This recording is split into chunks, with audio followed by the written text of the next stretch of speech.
Election commission of India CO অফিসে আসলাম আমরা অল ইন্ডিয়া সেকুলার ফ্রন্ট পার্টির পক্ষ থেকে।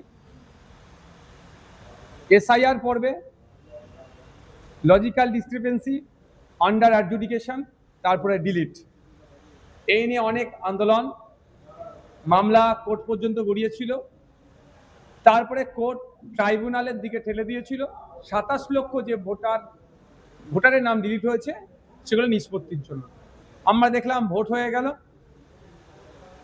বেশ কিছুদিন হয়ে যাওয়ার পরেও এখনো পর্যন্ত কারো মুখে সে ইলেকশন কমিশন অফ ইন্ডিয়া বলুন বা নবগঠিত যে সরকার পশ্চিমবাংলায় আছে সেই সরকারের পক্ষ থেকেও বা প্রধান বিরোধী দল যারা আছেন তাদের পক্ষ থেকেও একটাও রা কাটলো না এসআইআর এর 27 লক্ষ ভোটারের কি হবে।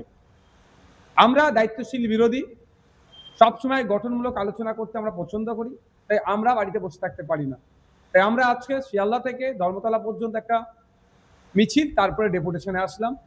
নির্বাচন কমিশনের অফিসে এসে আমাদের প্রস্তাব এটাই যে দ্রুততার সাথে এই 27 লক্ষ যে ট্রাইব্যুনালে মামলা ঝুলে আছে সেগুলো নিষ্পত্তি করে সেগুলোর নামগুলো আপলোড করতে হবে এবং যে আতঙ্কের মধ্যে এখন মানুষরা আছে আতঙ্ক মুক্ত করতে হবে, নতুন করে না হ্যারাসমেন্ট করা হয় সে বিষয়টাও লক্ষ্য রাখতে হবে। এসে কথা বলার পরে যে দায়িত্বশীল যিনি ছিলেন তার সাথে কথা বললাম, যে প্রতি উত্তরটা পেলাম যে স্পিড আপের ব্যাপারে কলকাতা হাইকোর্টের চিফ জাস্টিস স্যারের সাথে কথা বলেছেন, রেজিস্ট্রার জেনারেলের সাথে কথা বলেছেন যাতে দ্রুততার সাথে হয়। কিন্তু আমরা একটা প্রস্তাব রাখলাম যে নির্দিষ্ট কোনো একটা টাইম ফিক্সড করে দেওয়া দরকার যে এর মধ্যে নামগুলো নিষ্পত্তি হবে। অন্যথায় যদি টাইম ফিক্স না হয় তাহলে 2027 সালে পৌরসভা নির্বাচন আসছে, কেউ যদি কন্টেস্ট করতে চায় বা ভোট দিতে যায় তাহলে বিধানসভাতে ভোট দিতে পারলো না, পৌরসভাতে ভোট দিতে পারবে না বা কন্টেস্ট করতে পারবে না। তাহলে তার আগেই একটা নির্দিষ্ট টাইম ফিক্স করা দরকার, সেই বিষয়টাও জানিয়েছি। বিষয় নিয়ে আলোচনা হয়েছে দীর্ঘ, এই পরিস্থিতি হয়ে আছে। বাংলার মানুষের স্বার্থে আমরা যেমন আজকে এসে সিও দপ্তরে ডেপুটেশন দিলাম, আগামী দিনে বিষয়টা নিয়ে আইনি লড়াই আর কিভাবে করা যায় সেই বিষয়ে আমরা আইনের বিশেষজ্ঞদের সাথে পরামর্শ করব।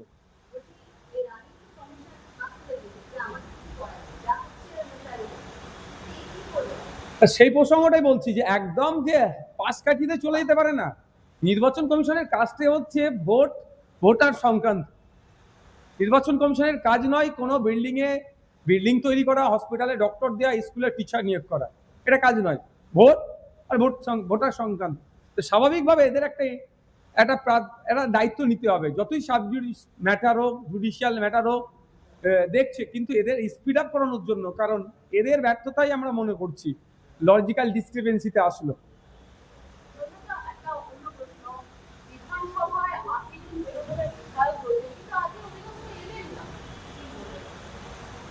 দেখুন, আপনারা যারা ভোট দিয়েছেন ভোটারদের হাতের আগুন থেকে এখনো কালি মোছেনি।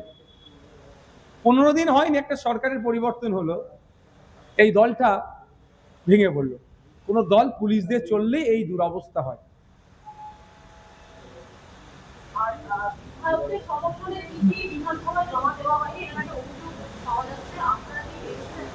কি বিষয়ে?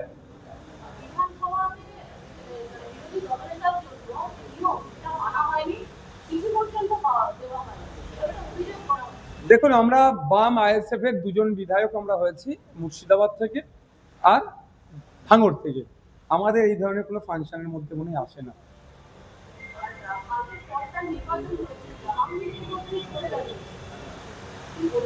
দেখুন, এই সরে দাঁড়ানোর পিছনে একাধিক ইকুয়েশন আছে।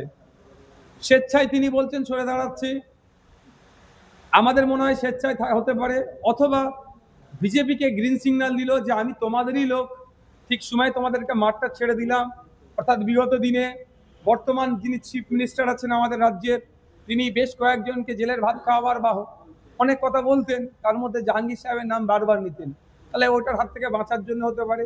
তৃতীয়ত, তৃণমূল কংগ্রেস এই যেভাবে বিপর্যয় হয়েছে, যেভাবে পরাজিত হয়েছে, নতুন করে ঘুরে দাঁড়ানোর চেষ্টা করলেও এই ফলতার ইলেকশনে আবার মুখ থুবড়ে পড়বে, তারা ভালো করে জানেন। 4-5 নম্বরে তারা গিয়ে দাঁড়াবে, ফলে তাদের পার্টির একটা আবার নতুন করে সুনাম ক্ষুণ্ণ হবে। সেই জন্য দায়টা জাহাঙ্গীরের নামে চাপিয়ে ইন্টারনাল সেটিং করেছে জাহাঙ্গীর সাহেবের সাথে যে তুমি এটা বলে দাও, আমরা অফিসিয়ালি বলবো এটা পার্টি কোনো দায়ভার নিচ্ছে না, পার্টির ইমেজে যে ধাক্কাটা লাগতো তোমার নামের উপর দিয়ে চলে যাবে। এটা হতে পারে ইন্টারনাল সেটিং।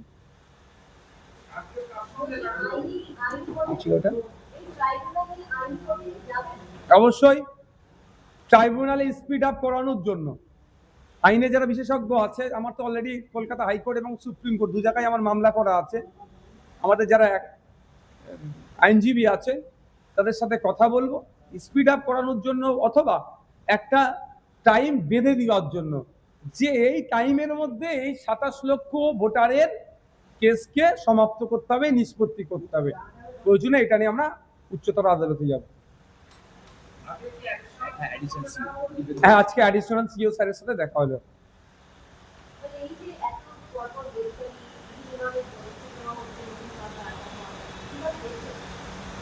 দেখুন, আমরা সবসময় পজিটিভ কাজ হলে সেটাকে আমরা স্বাগত জানাবো, সাধুবাদ জানাবো। যেগুলো অন্যায় কাজ হবে তার বিরুদ্ধে গণতান্ত্রিক পক্ষে আমরা বলবো, আটকাবার চেষ্টা করবো। যারা অন্যায় করেছে, খুন করেছে, তোলাবাজি করেছে, তাদের বিরুদ্ধে পুলিশ স্ট্রিক্ট ব্যবস্থা নেবে, এটাকে অবশ্যই সাধুবাদ জানাবো। ভাঙড়ে এখনো শুরু হয়নি, ভাঙড়ের ক্ষেত্রে হবে আশা করব, মিনাখার ক্ষেত্রেও হবে।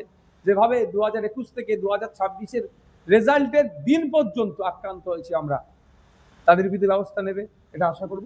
আর যে অনৈতিক কাজ করেছে তিল জলাতে তফসিয়ায় ইল্লিগাল কনস্ট্রাকশনের, তথাকথিত ইল্লিগাল কনস্ট্রাকশন ভাঙার জন্য ইল্লিগাল ওয়েতে গিয়েছিল, সেটাকেও আমরা বিকাশ রঞ্জন ভট্টাচার্য স্যারের সহযোগিতায় আইনের মাধ্যমে স্টে করিয়ে দিয়েছি। প্রথমেই বুল্ডোজার চলেছে, প্রথম বুল্ডোজারকে আমরা আটকেছি। অন্যায় কাজ যেটা হবে তার বিরোধিতা করব। হকার উচ্ছে যেভাবে অনৈতিক ভাবে হচ্ছে তার চরম বিরোধিতা করছি। পুনর্বাসন ছাড়া কোনোভাবেই কোনো হকারদেরকে উচ্ছেদ করা যাবে না, যেটা আমাদের ডিমান্ড না, এটা সব মানুষেরই ডিমান্ড।